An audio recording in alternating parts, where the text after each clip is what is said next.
Good evening, everyone. It's my privilege to introduce our next speaker, Dr. Brad Wenstrup.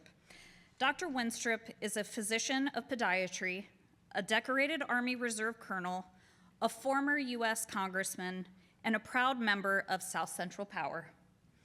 Born and raised here in Ohio, he built a respected surgical practice in Cincinnati, caring for patients for more than 2 decades. His commitment to service extended far beyond his medical practice, leading him to join the U.S. Army Reserve, where he served for 25 years, including a combat tour in Iraq as Chief of Surgery for the 344th Combat Support Hospital. His actions in uniform earned him both the Bronze Star and the Soldier's Medal, honors that speak to his courage, leadership, and compassion under extraordinary circumstances. A decorated Iraq war veteran and respected public leader, Dr. Wenstrup offers a unique perspective on leading through crisis and answering the call to serve. Joining him tonight is his longtime friend, Cincinnati broadcaster Dennis Jansen. Well known for his ability to connect with audiences through thoughtful conversation and compelling storytelling. Together, they will bring life to Dr. Wenstrup's remarkable journey of courage and service through an engaging and insightful dialogue. Please join me in welcoming to the stage Dr. Brad Wenstrup and Dennis Jansen.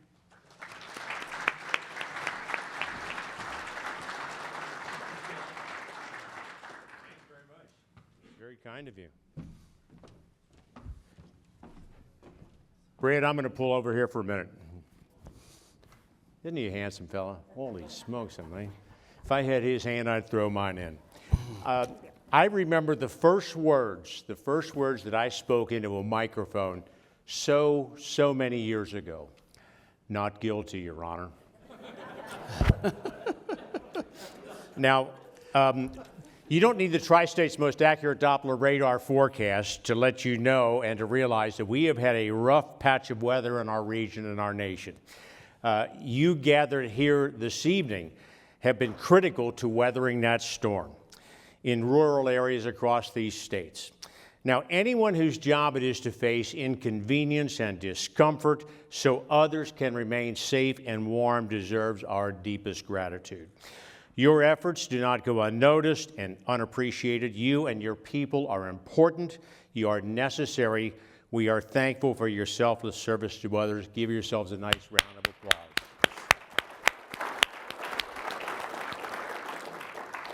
But on the way up here, I was thinking about a friend of mine who had a tough weekend as well.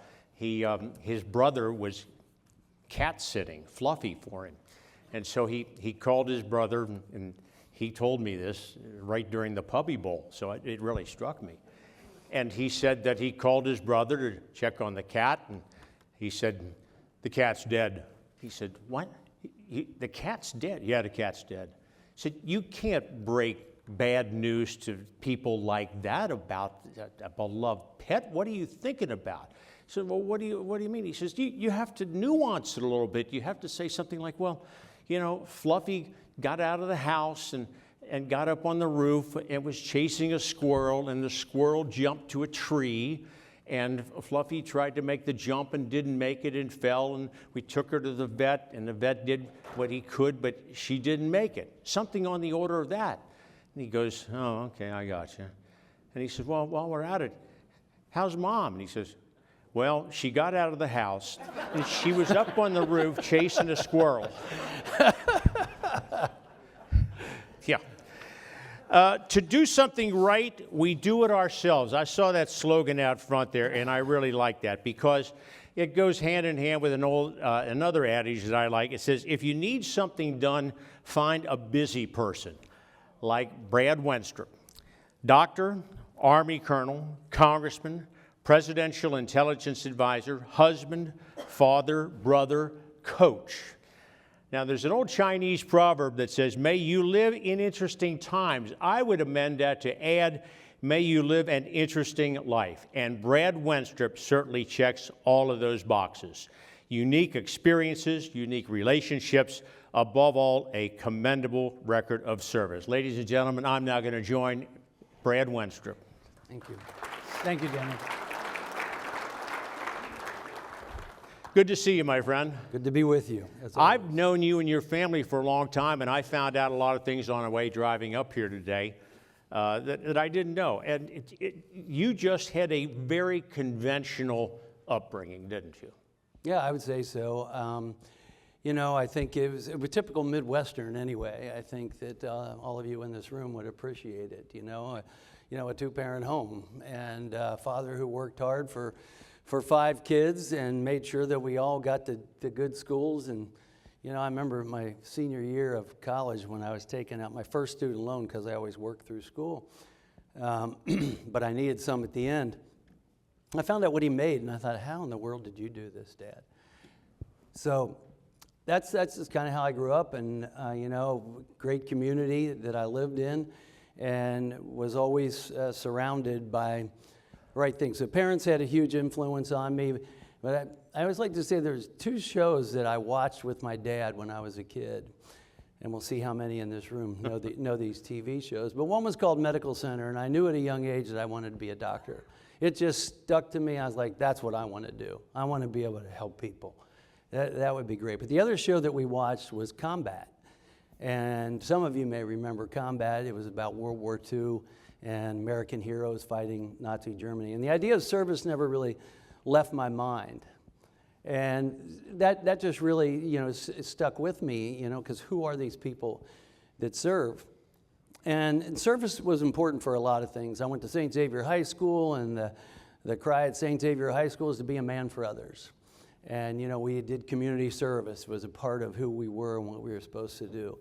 And you know, in my 20s, I grew up with great leaders to look up to in my mind. It was Ronald Reagan, and someone who did highlight the military, and especially talking about our World War II veterans. And but it's people like Ronald Reagan, Mother Teresa, Pope John Paul II. I mean, what great leaders within this world, and what great examples for us to have. And Pope John Paul came to the United States. This is in 1995, and he was in the United States, and one of his quotes was on the local news. And I wrote it down, and I still have it. And he said, "Freedom consists not in doing what you will, but having the right to do what you ought." And that really stuck with me. And I'm afraid, you know, too much of that is drifting away, but not from the majority of Americans. I fully believe that. But, you know, my dad had a first cousin who was a missioner and down in South America. So I was always around that. And I can remember quotes coming from people that really stuck with me. Muhammad Ali said, "Service to others is the rent you pay for your room here on earth." And so service always seemed to be around me. And, you know, I'd join Big Brothers and do things like that to get involved where I could.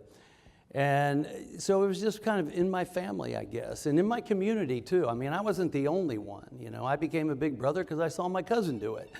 You know, I think I'm very fortunate to have grown up in that type of an atmosphere. And just...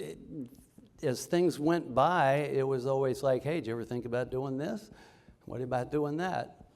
And so I look at, I was in practice for years, and it was 1998, and we kept getting attacked as a country. And I remember a couple of the local doctors getting called up during the Gulf War, and I thought, I would do that. And after seeing these repeated attacks on our military around the world and in our own country, I mean, remember the Twin Towers were attacked before in the early 90s. And so I called 1-800-USA Army and just joined. I just called him up and I said, hey, I'd like to join the reserves. And I remember I met with the recruiter. We met a few times, and then we were out having dinner in northern Kentucky at this restaurant. And I said, oh, okay, I'm ready. He goes, well, you want to have a ceremony or anything to be sworn in? I said, no, we can do it right now. And he just swore me in right there. And that was the beginning of that adventure. Well, let me backtrack a moment here. You just blithely talk about, you know, going to be a doctor. being a doctor is a major commitment of time and resources, and the hours that are required to be a success, to go to the school. How long did you go to school to become a doctor? Well, it's 4 years of college, 4 years of medical school, and then residency after that. And I did my residency in Chicago, 3 blocks north of Wrigley Field, which was not a bad place to be. I have to tell you, that was kind of fun. But yeah, it was a lot of hours, and it does take discipline. And I was working as a waiter in Chicago during medical school. I didn't think I would do that, but it just got on my nerves, the idea of taking student loans and then going out and having a beer. It's like, I think that needs to be earned money that I make while I'm here, and to keep down the expenses of medical school. So it was a lot of discipline. I think I got that from again, growing up at home. But my high school, I was a swimmer at St. X High School, and very strong swimming school. Won the state every year I was there. That took a lot of discipline to be part of that program.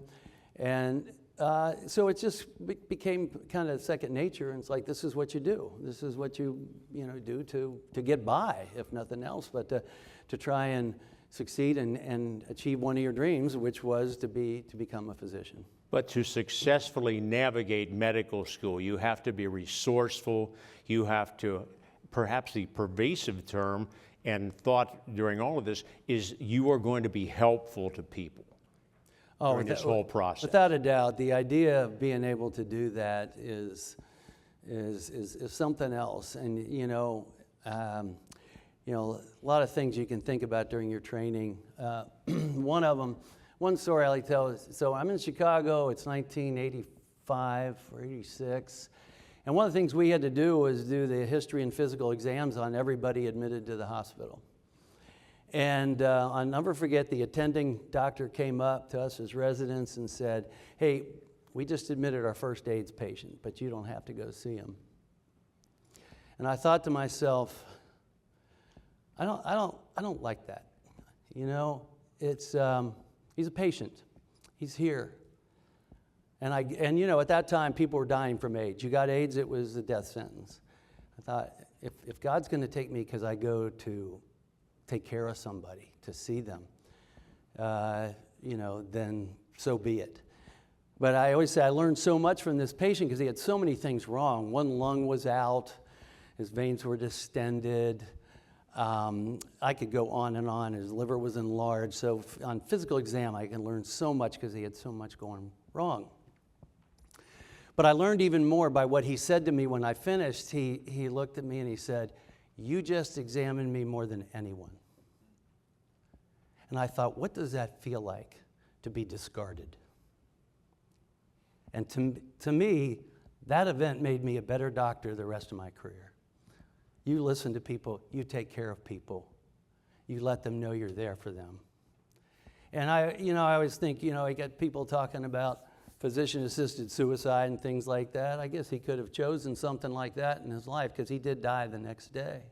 But on his last day of life, he made me a better doctor at the beginning of my career. I've never heard that story before. I'm truly moved by that. That is just extraordinary care. Helpful. Yeah, that's to see what the deterioration of medicine these days, where it comes down to commercials on TV and, "Doctor, I need this pill. It looks like it's going to make my hair grow back," or "This is going to make me skinny and make me be able to dance and play tennis." We need another hour for that, didn't you? Okay. You also sort of blithely touched on enlisting in the Army Reserve. Just show of hands here. Anyone and everyone who has served in the armed forces? Well, thank you. I mean, that is... And we were talking about this earlier this afternoon, that this is an all-volunteer force, which I think is just... It says so much about us as Americans. And the fact that there are people that still want to do this nasty, thankless in many regards, tough, difficult, potentially fatal work on our behalf. There are times when I think some people in this country, they take it for granted, and they aren't worthy of the protection that is provided us by the armed forces. Well, it's interesting you say that, because I do think about that. When I think about the people that I served with, you know, when I went to Iraq, and I'll probably get into more detail about that, but I said, you know, that was the worst thing I ever had to do. At the same time, it was the best thing I ever got to do. And that's because of the people that I was with. And, you know, it's just incredible people. And everyone's a volunteer. And when I see a lot of times, like in the media or this and that, or just people in general trying to make victims out of people that put on the uniform, I say nothing could be further from the truth, because everyone volunteered. They're not victims. They chose to serve their country and the people of the United States of America. And I gave a lot of talks about that over the years. And I would say to people in the audience, I said, just make sure that were worth it, that their sacrifice, that you're living a life that was worth it for the sacrifice that they made, and especially for those that gave their lives. Now, when you enlisted, you knew the potentialities of what this could lead to eventually. The blind sheik had already made an attempt on the World Trade Center, but little did anyone fathom, or could you ever imagine, the horrors that descended on the United States on September 11th of 2001. Where were you? Everyone, I think, remembers where we were. Yeah, so I was in the office clinic with one of the other docs. We were seeing our patients, and one of the assistants came back and said, "Oh, a plane just flew into the World Trade Center." I said, "Really?" And I was thinking maybe a small plane that, you know, lost an engine. I don't, you know, what was going on. And then, you know, I kept going. And then they said another plane just flew, and I said, "This is no accident.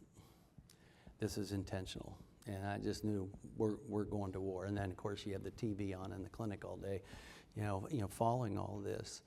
But I had joined in 1998, like I said, because we kept getting attacked. And at the time, I was in a large orthopedic group, thank goodness. And I was kind of waiting, boy, everybody's getting called up. And I did get called up, and they said we want you to backfill at the hospital at Fort Carson, Colorado. And they said, "Oh, well, someone already took that." And I said, "Oh, go ahead and go home." About 6 months later, I get a call, and he said, "Well, you're going to be going to Iraq, and the unit you're going with is already training at Fort McCoy, so you need to be at processing later this week, like 3 days later, and then be up at Fort McCoy the next week." And I got surgery scheduled for the next, several months. But fortunately, I was in a great group of docs, and they said, you go, doc. You go, and we take care of your patients. Don't you worry. I'll be here when you get back. So I was very, very fortunate. And that was 2005. And it was a little shocking, because they said, "Oh, okay, where am I going?" They said, "Iraq." And they said, "How long?" They said, "Well, your orders will say 18 months, but it won't be that long." And I thought, wow, okay. So then I get up to Fort McCoy, and I said, "And where are we going in Iraq?" "We're going to Abu Ghraib prison." Well, we had already had the scandal there. People knew of this prison. And we were a combat support hospital, and we were there to take care of our troops and to take care of the enemy. That was our main mission, was to take care of the enemy. I operated on Chemical Ali. That's the man who was responsible for killing over 100,000 Kurds. They hung him 3 years later. That's their job. Our job was to take care of them and to win over hearts and minds of people that didn't know us. And we did that, and we did it in so many ways. But before I left, I was pretty anxious, and I had gotten to know a priest in Greenfield, Ohio. The first time I went there for church, this guy was talking about they had more baptisms than usual, or they had more babies born than usual. I thought, they had a lot of baptisms. And then the next time I go, he said, "Oh, Dr. So-and-so is retiring. He probably operated on half of you. And I'm going to miss him. He's Baptist, but we get good conversations at the hospital." I thought he must be chaplain at the hospital. Well, I get the bulletin as I'm leaving church that week, and I see his name. It's Father Francis Xavier Clement, MD. This guy had 2 Catholic parishes that he ran. He had a full primary care practice, and he delivered babies, especially the babies of addicted mothers. And I thought, man, I am not worthy. But you know, we talk about service. There's a lot of people doing service in a lot of different ways. But these are the type of people that I have been able to see over the years and have just, you know, inspired me. But, you know, one of the things he said to me before I left, he put his hand on my shoulder and he said, just go with God. And I got to tell you, that just relaxed me. That just relaxed me completely. It's like, yeah, things are out of my hand. Go do what you want. We're at Abu Ghraib prison. We're attacked 3-4 times a week. We're operating in a container that's rattling half the time. But we were able to do so many good things along the way. The conditions. Yeah. Tell all of us about the conditions of what Iraq was like. So, you know, when I first got there and we're flying in, I'm flying over Baghdad. I said, I think this place just needs a little elbow grease. It can be all right. You know, we could work on that, help that out. But there was a lot of death, and there was a lot of trauma, obviously, and that's what we were there to take care of mostly. But since we were at the prison, we also had all the medical care that we took care of. And so we lived in the prison cells at Abu Ghraib prison, and within this big facility, which was Saddam's playhouse for killing people and torturing people, we had fenced in areas for them. So we had about 5,000 detainees. And then we had a second facility out in the desert, and they housed about 9,000. And so we were responsible for both places. But you know, in a lot of ways, life was simple because you know you were taken care of. You weren't going anywhere. This is where you are every single day. I mean, I traveled a little bit here and there, but by and large, this is where you are every day, and life is kind of simple. And again, you're with great people that are just there to serve and do the right thing. But I remember one time my sister called, and this is a weird thing too. You know, you could be on the phone and a bomb goes off, you know, within earshot of people, or small arms fire coming into the camp, and you're getting emails and you're talking on the phone. But I'm talking to my sister, and she said, "What do you need? Do you need anything?" I said, "No. I wear the same clothes every day. I'm getting fed, and I don't really go anywhere." I said, "But the people here have nothing. The people that live around this facility, they have nothing." So we started a program called Operation Goodwill Gifts, and people started flooding us with school supplies, toys for kids, clothing, hygiene products. And we were able to distribute those things out into the community. Again, winning over hearts and minds of people that never knew us. They had their whole life, they were told that we're just terrible people, right? And then they see differently. And I can remember one of the detainees, as a patient one time, said to one of the nurses, "You all are the angels of mercy in here," and people know that now. You know, and I just think of some of the things, you know, there's many bad things. But we had a guy, he was a bad guy. I mean, he had amputated his leg, he was burned over most of his body and his lungs, and he was tough to keep alive. But we just worked on him. We worked on him. We had him for 8 months of our tour. His name was Saad. And we also had a program called Compassionate Relief. When somebody was no longer a threat to us, we would try to find their family and get them back home if they probably weren't going to live very long, or they were so debilitated that they couldn't be a threat to us anymore. So Saad was one of those. And I remember we wheeled him outside, and we're with the interpreters, and we said, "Hey, where are you from anyway?" And he said, I don't want to tell you. We said, "We just want to, you know, reunite you with your family." And he looked at us and he said, "You all are my family now." You don't forget that. You don't forget that kind of stuff. And you know, I'll tell you, the interpreters we had, fantastic. 2 of them that I signed for, that meant that they worked with us. They were no problem. They worked hard. They were there to help us. They could get the special immigrant visa and asylum. And the 2 I signed for are both U.S. citizens now, as are their wives and kids. One of them is a cardiologist right here at Ohio State University, and actually just left to go to Ohio Health. The other is medical director at the VA in Amarillo, Texas. What a story.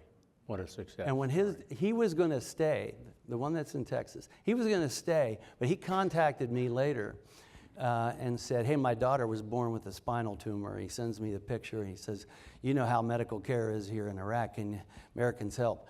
Well, the Surgeon General of the Army happened to be at the University of Cincinnati the next day. I went to hear him speak to the med students. Told him that. He said, email me. We got that baby into Jordan and taken care of. Okay, that girl was now valedictorian of her class in Amarillo, Texas, and going to Rice University next year. These are stories nobody ever gets to hear about. You know, why is it that the media is so fixated on the Debbie Downer stuff, and they can't find these stories? These stories are out there. These are your stories. Yeah. How many other guys don't have uplifting stories like this? No, they're all over. They're all over. I mean, an interpreter came in one day, and he said he came in with one of the soldiers, and he said, hey, his daughter's sick, and in Baghdad they just sent her home to die, and he handed me some labs, and he said she's coughing, she's got diarrhea, and she's just kind of wasting away, and I looked at her labs and I said, well, she's got pneumonia. Her kidneys are shutting down. I said, she's pretty sick. And so I went to the commander and I said, can we bring her in? He said, let me call the general. So we bring this little girl in, and she's just a shadow on the wall. And we look at her and we're trying to figure out, you know, what's going on. All the doctors get together, and we said, well, maybe she's got a failure to thrive. She's rejecting her mother's milk, all these things. Maybe she's got celiac sprue, which is something in that vein. And so we also checked her lungs, and she had pneumonia. Anesthesiologist calls his wife at home, who's a pediatrician, and he says, listen to this cough, and you know, what do you think we should give her? And we had the antibiotic she recommended. We started her on that. A vascular surgeon was able to start the IV, and she does recover from that. But it was still, what is going on with her medically? Well, with celiac sprue, you do reject your mother's milk. But also, we were a combat support hospital, and we said, we don't even have any kind of baby formula. But what we need is gluten-free baby formula. And so we passed a hat around. We got $300. Dad goes into Baghdad, gets the formula, brings it back. She thrives. We had her for 2 months. She thrives. And a company from the States starts sending over the baby formula for this kid because they heard about it. Now, on Christmas Day, the father comes in to my office in Iraq, and he says, I want you to have this gift. And he pulls out this small sword. He said, this is my father's that he got on his Hajj to Mecca 20 years ago. And we were taught you don't reject gifts from Arabs. But I said, are you sure? He said, yes, I want you to have it. Well, I pulled it out. This thing's sharp. I said, Abdul, how did you get this knife on the base? And he's very soft-spoken. He goes, well, I just told them it was for you. I said, Abdul, that's not making me feel any better. But anyway, I appreciate it. It's on my bookshelf at home. But there's other things too. You know, I'll never forget, our soldiers were looking for an Iraqi boy that was missing. They go into an Iraqi prison, not one of ours, and they find 160 men in there that are being tortured. You know, it's cigarette burns, electrocutions, whippings, ripping nails off. And we report that to the Ministry of Interior of Iraq. And they made the decision to bring him to us at Abu Ghraib prison. So 2 in the morning, 160 people being flown in a helicopter, and we start processing. We take care of every one of them. We get their history. We examine them physically. We get them in the hospital if they need to be, get them the meds that they might need, all of these things. And we did this for 48 hours. And then, you know, we go into the dining facility, and CNN is reporting on it. And CNN's ticker says 160 abused detainees at Abu Ghraib prison. As though we're doing it. As though we did it. No, what actually happened was American soldiers rescued tortured prisoners and brought them to Abu Ghraib for medical care. So, you know, these are the things you have to deal with sometimes, and that's okay. you know, we can do that. And we You're said, talking "We're about okay." children that you're working on there. You were single at the time when you were there. So a lot of your colleagues, obviously, they had families back here, and that just had to rip their hearts out to see these abused and wounded and sick children, didn't it? Yeah, I mean, they were not our main mission, but we took that on wherever we could do it. Yeah, look. But how about having their wives worrying about them back home? That was always on their mind. And that's right. And, and my family too, I mean, I wasn't married, but I have family. And, oh boy, it's tough. I mean, I can remember when I got that call, and I was over with my parents, and I said, "Oh, let's go out to dinner." I was like, how am I going to tell them this, that I'm going to Iraq? And this is a time where it's on the news every night, and not good. And, when I first told them, I said, I waited till they ate. And I said, I'll be going to Iraq. And my mother said, "Why'd you ever join that?" I said, "Don't say that. I made that decision." Yeah. And here we go. And you know what? She never said it again. And I'm said, sure that they were immensely proud of you, yeah, what you did. It was, it ended up a good thing. But, I serve with so many, there's just so many examples of service-oriented people. Before I went, there was, if you know who Mike Spann is. Mike Spann was the first American killed in Afghanistan after 9/11. He was a Marine. He later joined the CIA. On his CIA application, he wrote, "I believe in the meaning of honor and integrity. I'm an action person who feels personally responsible for making changes in this world, because if I don't, who will?" I mean, how can you not look up to somebody, Now, you're involved in sports, okay, and we hear it all the time. Oh, this guy's a hero, or they hit a three-pointer, whatever, and they're heroes. Tell us about real heroism that you witnessed over there. James McNaughton, Staff Sergeant James McNaughton was an Army reservist, a New York City policeman, and a military policeman. And he was stationed at Abu Ghraib with us. And one day, he and two other sergeants were tasked with a mission that was going to be dangerous, but one of them had to go. James McNaughton volunteered over the other two. And on that mission, he was hit by a sniper and killed. And today, there's two families that have their father because James McNaughton said, "Send me." Those are the type of people that you go. John Pryor, who's a trauma surgeon. I worked with him. He was with me the last 3 months that I was in Iraq. John Pryor joined the reserves after 9/11 because on 9/11, as a trauma surgeon in Philadelphia, he said goodbye to his wife and kids, and he got in his car and he drove to Ground Zero, got as far as he could and hitchhiked in just to be able to help people. And after doing that for a few days, he went home and he said, "I can do more. Why am I not helping why shouldn't I help our troops?" So he joined the reserves. We got along great. When we got back, we did a trauma conference in Cincinnati together, and actually a couple docs signed up for the Army after they saw our trauma conference. But John went back in 2008, and on Christmas Day, and he was a great guy. I mean, he was a great guy in every single way. He was a teacher, a great surgeon, and he had an Albert Schweitzer quote above his desk that basically said, "You don't live in a world here all your own. Your brothers are here too. Do something just for the sake of doing some good for someone else." That's what he had above his desk. But on Christmas Day, he was in Mosul, Iraq, and he got hit by a mortar and killed. The trauma bay, Penn right now is named after him. It's a brand new trauma bay.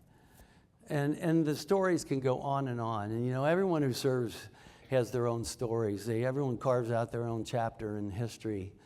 And John is just one of those that you never forget either. And again, you want people to understand the sacrifice that so many people and families have made so that we can be a safe country and do all that we can. What do the orders look like? Do they come through in a text, or is it an email, or is it a letter when they say, "Okay, thank you, you're going home"? The order to go home, I don't think I ever actually saw it because it comes to the unit itself. Mm-hmm. And I was very proud of our unit. We got a meritorious unit citation. But that's a big deal. And you do it in phases, because you don't just all of a sudden pick up. It's not like MASH, where Trapper John throws his bag in the back of something. Well, you do get on a helicopter, and you do fly to the Baghdad airport, which is where we do it, and then you fly to Kuwait, and then it's commercial home from there. So again, I was with a unit out in New York, and so after all that time together, it's really amazing. But you know that the ones that work for me, we're all still in contact with each other. It's great. But then I was flying from Madison, Wisconsin then to Cincinnati, and some people flew on a C-17 back to New York. Others of us that weren't from New York were breaking off. And there I was, everybody was gone. I was the last one remaining in Madison, Wisconsin. And that was just a very eerie feeling, because, you know, when you're deployed, you're never alone. You're never alone. And for the first time, I was standing there in uniform without anybody else around. But I tell you, to get back to that Greater Cincinnati Airport and see all these people at the top of the escalator, it's pretty special. So now you're home. Yeah. And you're going to make a life for yourself. Yeah, so, you know, get back and practice. The Army said, you know, by rules, you don't have to go back to work for 90 days. I said, I'm going next week. I said, you know, I've been going 24/7 for over a year.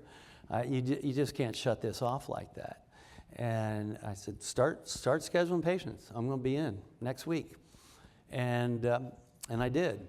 And I'm glad I did. But when I got home, I gave a talk at an athletic club that I belonged to, and people heard about it, and they said, "You going to do that again?" So I had a Veterans Day event and spoke and talked about my tour. And then I started getting asked to speak at all these events around town and sometimes out of town. You know, Veterans Day, Memorial Day, at churches, at Kiwanis, Rotary. And I did over 100 talks in uniform. I would go to surgery, throw on my uniform, go to a luncheon, and then go back to the office and see patients. And then people started to say, "You ought to run for office." And yeah, okay, well, let me think about that. But I put it off, and then I did get asked to run for mayor of Cincinnati because the incumbent mayor, had no opponent. And so I was like, okay, I'll do that, and I'm going to work it. And I did work it, and you know, I did it in a way, it wasn't dirty. We did better than anyone expected. They talked me into it by saying, well, you know, the city's 70% Democrat. You'll do well if you get 35%. Well, we got 46. And, you know, I was out working it, and I won the early voting, and I thought, I got to change the end of my speech. I wasn't expecting this. But, you know, it worked out. And, you know, to his credit, a couple months later, because I kept saying, you know, that the health of our citizens is very important. Health and safety is very important. He called me up, and he said... This is Mayor Mark Mallory. Mark Mallory, yeah. And he said, hey, I just got an opening on our Board of Health. Would you be interested in taking it? You made an impression. And I said, yeah. Mm-hmm. Yeah. And I remember the Cincinnati Enquirer. Well, that's pretty weird that your opponent, what's going on here? Your opponent, you know, called you up. I said, well, he listened to what I said. You know, we didn't have a nasty race. Mm-hmm. And he goes, well, that's a pretty good post. And I said, it's volunteer. Mm-hmm. Anyway, yeah. So, anyway. And then Congress. I've heard it said about Congress in Washington, D.C., that when all is said and done, more is said than done.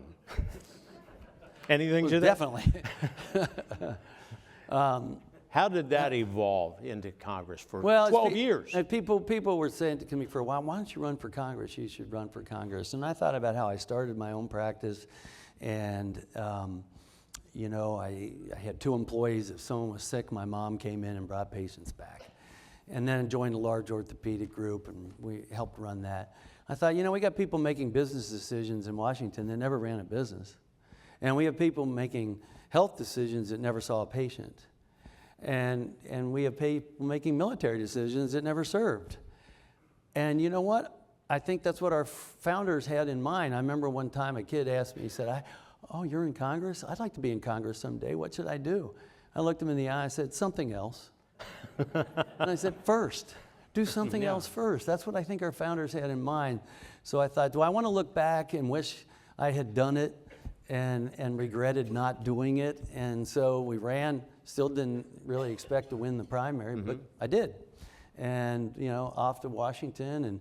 And, I've said all along that I had no regrets going and I had no regrets leaving. And that, I took what Father Clement said to me. He says, "Go with God." And, I had some woman come up to me one time and she said, "I don't agree with you one thing politically or whatever." And I said, "Ma'am, I didn't go to Washington to hate anybody. I'll tell you, I got close." Anyway, but I just knew who to work with from both sides of the aisle, and so it made it enjoyable. And I was working on things that were important to me, like, I was chairing VA Health. We got the Mission Act done. What did the Mission Act do? That allowed you as a veteran to go see a doctor down the street if your VA doesn't have the caregiver that you need. And that only makes sense. It's like, why do you have them wait until one comes around or have them drive 200 miles. I had a guy in Chillicothe my first term. He said, "I'm 85, I got cataracts." They want me to drive to Dayton with my cataracts to get it done 3 months from now when there's a guy down the street. And so we opened that up, and we were able to do that with everybody on the subcommittee co-sponsoring the bill, Republicans and Democrats. And so you work some things that are American ideas, and you can get a lot of things done. They're not necessarily big headline things or this and that, but you're getting done. The people that are affected, they know you got it done. And so I enjoyed my time, and I got seemingly more and more responsibility along the way. My last term, I was on Ways and Means Committee, which usually if you're on Ways and Means Committee, that's all you get. And because of all the work that they do. But I was on Ways and Means Committee. I was on the Intelligence Committee for a fifth term, which is selected by the Speaker. I was chairing the Doctors Caucus, and I was, what I consider my greatest responsibility in my time in Congress was chair of the Pandemic Committee. Millions of people died. There were a lot of complications with how we handled things. And I took the military approach to that, where I call it this: we're going to do an after-action review, lessons learned, and what's the path forward. And anyway. Let me backtrack to June 14th of 2017. You heard something shortly after 7 o'clock. You and 23 of your fellow congressmen are practicing for the congressional baseball game in Alexandria, Virginia. And you heard something that had to be hauntingly and shockingly familiar to you. It's gunfire. It's not fireworks. You heard gunfire. So it was around 7 o'clock in the morning, and I had just taken some live batting practice, and I grabbed my glove, and I was on my way to the outfield, and for some reason, I got past the pitcher's mound, and I thought, I'm gonna go down the batting cage. The batting cage is outside the fence of the field, and it's down the first base line towards right field. And I don't even know why I went, because I don't even like the machine. It's wild. It's thrown at your head. It's all over the place. But I don't know why. I just went down there. And I just stepped in there when the shot rang out. And my first thought was, is that what I think it is? But, within seconds, there was a second shot.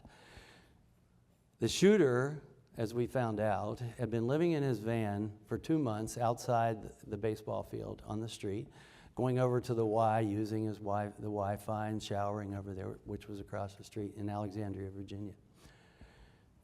And I remember seeing this earlier, one of the players leaving early and a guy coming up saying something to him. It turned out it was the shooter.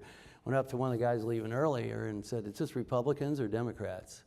Just making sure, I guess. And he said, "It's Republicans." Well, it turns out he had names in his pocket and descriptions, but then I guess he went to his van and loaded up. So I found out later from the groundskeeper, he said, "I don't know why, but I locked that third base gate the night before." Well, that's where he started firing from, and he couldn't walk in it. His first shot missed Trent Kelly, who's a 2-star general in the Guard, playing third base, misses him, whizzes by him. He goes, "Shooter, got a gun." He starts a zigzag run. By the grace of God, this field had dugouts. like 5-6 steps down. So people were diving into it and using it as a bunker as this guy was just firing away. His second shot hit Steve Scalise, who started crawling towards the outfield. He was at second base, and then he just stopped. Well, I was down along the first base line, so I could see everything. I could see the shooter, and I could see everybody hiding behind trees, doing whatever they could to get off the field. I could see that some got hit, and all 5 people got hit, including 2 Capitol Police who were undercover and only there because Steve Scalise is in leadership and he has a detail. And so Steve Scalise took a bullet for all of us that day, because if he's not there, this guy walks into the field, mows down 25 people, congressmen and their staff in one morning, conceivably changing the balance of power in the House of Representatives in one morning. To me, that's an insurrection. It didn't get tagged as such, but that's an insurrection. Anyway, the Capitol Police were engaging with him, but all the cars were shot out. Their cars were shot out. The tires were shot out. We had a kid underneath, a 10-year-old, underneath somebody, underneath the car. 136 rounds were fired. No one knows that. 136 rounds were fired. How many magazines would that be in this, fellas? I'm not exactly sure what size magazine 30 rounds he carried. But he was using a high-powered rifle, and he was moving, and he'd use the first base dugout to cover himself, reload, I guess, and then shoot towards everyone was diving into the first base dugout or trying to get out the exit there. And then he comes around, and he goes behind another building, make a maintenance building, and now he's shooting down my lane because I'm still on the ground, and I see the fire of his rifle, and I move behind a bathroom. But this is going on. One of the Capitol Police, she got hit in the ankle. She couldn't get up. So it's one Capitol Police. And now this guy comes back around, and he's holding a handgun. And David Bailey, the Capitol policeman, he's got a handgun. But at the same time, 2 Alexandria police came in. This one young gal came in, gangbusters. And they did it right, man. They came in separate, and found out later there was a sniper in the back, and that's when he got hit. Wow. And at that point, that's when I was able to run out to the field and take care of Steve. But to me, it was amazing to me. I mean, a couple of days later, it occurred to me, like, you were never nervous, and it's like, because you've been through this, it's Army training. It was Army training is what I said to me. I said, Army training kicked in. And I was grateful. But it was very interesting because you get to Steve, and it's one of those things, what do you do when you have nothing, right? And I assessed him like I did anybody else. How many wounds does he have? He has 1. Where's his exit wound? He didn't have an exit wound, so I knew he was the priority, because that meant he went up and he's bleeding inside. And I said, somebody give me a belt, and I used it as a tourniquet on his leg where he was hit to at least stop that bleeding. But you check the blood pressure by how heavy the pulse is. You're doing all this stuff. You don't have anything else. Medics arrive, and they said, how fast can you start an IV? Because I know he's losing volume in his vascular system. And they said, we don't have that. Well, they had it, but it was on their ambulance, which they couldn't drive out there. And so I said, Steve, can you drink? He was still conscious. He wasn't when he left. And I said, drink as much as you possibly can. Kept checking on him. Well, as luck would have it, the medics knew that he was the priority, but you couldn't tell because all he had was an entry wound. And they knew he was the priority with what I was telling them, but they got him on the ambulance. He wouldn't have made it in an ambulance. Park police can fly anywhere in D.C., and so the guy was already in the air when the call went out, so he landed by the ball field, and then they moved him to that. And when he got to the hospital, his blood pressure was 0. And so they started pumping him with blood and opened him up and started tying off the bleeders. And he's an amazing guy. He never complained. He never complained, not one time, after all the multiple surgeries that he had. Some people want to ask, what's your favorite moment of your time in Congress? It's the day Steve Scalise walked back onto the floor. That had to be so gratifying and just filled your heart with such pride and thankfulness. Thank God. Yeah. It was amazing. Let's talk about the COVID after-action review of the pandemic. Lessons learned, path forward. What came of that? because it was was it all a mirage? Well, you know, look, when COVID started, there's a lot we didn't know. And look, I was concerned about other countries' bioweapons before COVID, right? And actually, then when we're in lockdown, I'm doing all this research, and I'm finding what China was doing. And then I'm finding that we, with China, were able to, they published that they were able to create new viruses in the lab by taking parts of one and parts of another and, you know, potentially make them more pathogenic. And that article was 2015. And we find an article in 2012 with Dr. Fauci where he's talking about gain of function research. You know what? I'd say nobly in some ways. He was for this because what they thought, if we can speed up evolution, we can predict the next potential pandemic virus, but if we already have the vaccine for it, we're in great shape. And he was asked in that interview, well, aren't you concerned about it getting out of a lab and creating a pandemic? That was 2012. How many of you know that? 2012, he was asked that question, and he said, well, I think the benefits outweigh the risk. And you know, so I think it's worth doing. Okay, reasonable argument, whatever, but we've got a situation on our hands here.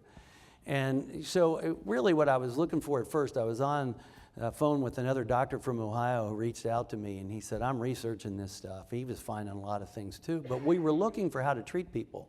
We wanted to know how we can maybe save some lives. What's going on in the body? Remember, we had no test, we had no definitive treatment. So what can we find, what can we learn? He even got on the phone with infectious disease doctors in China. You know, so we're trying to, you know, make hay of this thing. But, you know, I don't have to rehash the whole history and how this became so political and everything else, and science was dropped. And I will say that even in the first term, it was Trump's first term, and I said to this HHS secretary, I said, America needs to be hearing from the doctors treating these patients, not the politicians and not the guy in the lab, but someone who can walk out of the hospital every day and say, here's what we saw today, here's who's dying, here's who's vulnerable, here's who's making it. Talk about using convalescent plasma where you take it from somebody who's had COVID, recovered, has the antibodies, give them to somebody else. You know, do those types of things. It wasn't happening, and it became ugly. But when I got the responsibility to chair this, I said, this is going to be an after-action review. Lessons learned, what's the path forward? We find some things that aren't good along the way, we have to reveal them. We have the responsibility of oversight.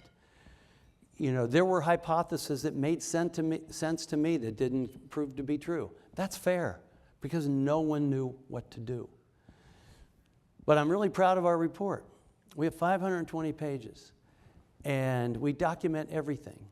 I mean, if there's an email we have in a block, you can click on and see the whole email exchange, so we're not cherry picking something out of an email to make it look worse than it is. We footnoted everything. And my attitude was, we leave it up to the American people to read the report and decide what they want to decide. Is there the potential that this act of authoring that report could have the biggest impact of all of your career, should we ever have a tragedy like this befall us again? Yeah, I mean, I hope that the recommendations that we came up with are being followed. You know, we have to have a secure supply chain. You know, we have to have trusted voices in place to talk about what's going on. All of those types of things. But I'm really proud of it, because in the 2 years, I've never mentioned Republican or Democrat one time. Not one time. It's not in our report once. And I had a journalist one time say to me, are you going after any Republicans? I said, I don't know what party they're in. They're working the agencies. They're unelected and work in the agencies, and many of them have been there for years. I don't know that. And she goes, oh, yeah, I guess that's right. I said, yeah, that's right. Was there any Democratic follow-up to an after-action report? Well, unfortunately, they did their own report. It was 52 pages and mentioned Republicans 70 times, which was very disappointing and not productive. You're not helping the future with that. You know, look, we make mistakes. We all make mistakes. And some mistakes were made along the way. But you know, there's some fun stories that come out of it. So with the Army, I was out vaccinating people, right? and in Cincinnati. And this was under emergency use when we were vaccinating the people that were otherwise dying, elderly, sick. And so we were at a retirement home, and these retirement homes would pull up with all their inhabitants, I guess you'd say. And I get on there, and I'm in uniform, my name's right here, and I'm the congressman. And this one lady right in the front row, she says, Wenstrup, oh, can I get a selfie with you? And I said, yeah, we're allowed to do that. And I take care of her, go through the whole thing, and, give her vaccine. At the end, she goes, I probably don't agree with you on one thing politically, but I'm glad you're here today to give me this vaccine. And I said, and that's America, ma'am, and let it go at that. Great. And now, Brad, it's family time. You're unburdened from the drama and the trauma of overseas, Washington. You're back in Cincinnati. You must feel unburdened and liberated, but fulfilled for what you did and what you survived and what knowledge and dedication to service. You're now transitioning to another theater. Yeah, and I never planned on doing most all of this stuff. I just wanted to be a doctor, but it all just fell together, and I'm grateful to God to have had the chance to do so many amazing things. And so many times in D.C., I'd say, how did I get here? So when I got elected, the Army said, hey, we'll assign you to Walter Reed. And the last time I was in there, last case I did was when we left Afghanistan, and I took care of a Afghani who had his leg blown up. And but now I'm home, and not sure what I'm going to do, but I'm going to take a breather. My wife said, you don't have to do anything for 2 months. Anyway, I said, but yeah, I do. But service is in your DNA, admit that. And it makes you feel good, and it makes you feel needed and necessary and helpful. I mean, that has to be a wonderful, wonderful trait that you've inherited from your parents and from your colleagues and brothers overseas. It's making a difference. Well, and it goes across the board. And I've always said, especially as I was retiring, and people are, why are you retiring? I said, well, I'm not retiring. I'm just retiring from Congress. But I said, I've always said, it's God, family, country in that order. And, one time, my son's 12 now, but when he was about 8, one day, it's a Monday, and I'm leaving Monday morning to fly back to D.C., and I said, I'll be home Thursday night, but I'll call you tonight, and we'll do FaceTime. And he looks up at me and goes, okay, but I'll still miss you. And, my daughter one time grabs my leg, and she goes, when will I see you again? I'm like, all right, this is not good.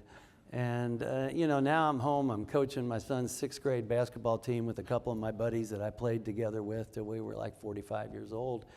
And that's really fun. But right out of the chute, and I knew it was coming, I'm one of my clients, people I don't work for, is Battelle, who's right here in Columbus. Probably a lot of you are very familiar with Battelle, or at least where they are. And they do bioscience, biotech, mostly for DOD. They hold clearances. And I knew them from Intelligence Committee and had visited there. But I'm also really doing a lot more in the line of national security, health, supply chain, all these things coexist on top of each other. And energy and things like that. And still, in some ways, trying to bring some of this stuff to Southern Ohio. And you have a kinship with so many people here because they help and they step up and they make a difference in people's lives, correct? Absolutely. I got to know South Central Power pretty well. Really enjoyed working with them and understanding what the co-op does. That's all good. And as you said at the beginning, they kept the lights on, they kept the heat coming during this last couple of weeks, but always have, and always been responsive too, by the way.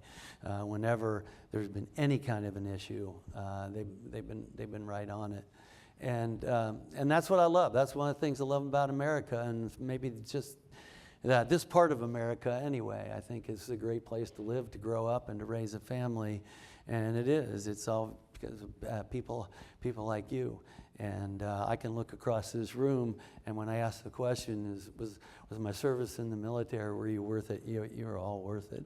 And I appreciate you all very much. Fred, you are an exemplary American, a patriot, a person of substance and integrity. It is a privilege to know you. I thank you for sharing your story tonight, for your honesty, friendship, and above all, your service. Ladies and gentlemen, thank you all for doing what you do to serve your communities. Thanks to Brian Crawford for enlisting my help tonight as we bid you a good evening, at least our portion of the evening. Brad Wenstrup, God ladies bless and you all. gentlemen. Thanks, Dan.